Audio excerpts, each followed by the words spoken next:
За сайн байцгаана уу бүгдд нь энэ өдрийн мэндийг хүргэе. Асуудал шийдлийн мод явцын үнэлгээг хэрэгжүүлэх арга зүйн санаа.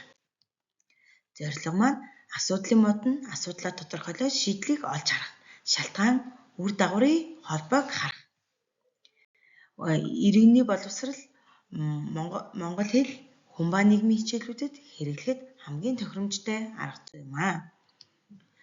За арга зүй маань их бие дээр асуудлаа бичнэ, үндсэн дээр шалтгааныг олно, жимсэн дээр шийдлээ бичнэ.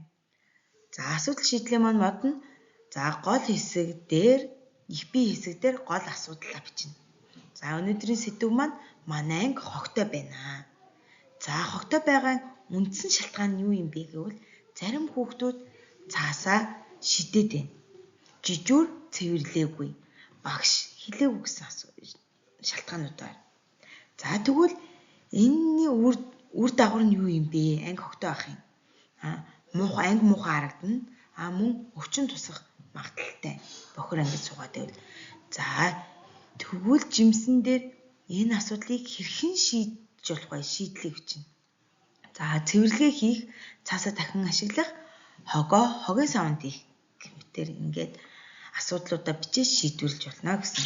Бид яаж ажиллах вэ гэхээр их бие дээр асуудлаа бичнэ, үндсэн дээр шалтгаанаа олно, жимсэн дээр шийдлээ бичнэ. За ингэж ажиллах нэ энэ арга дээр маань.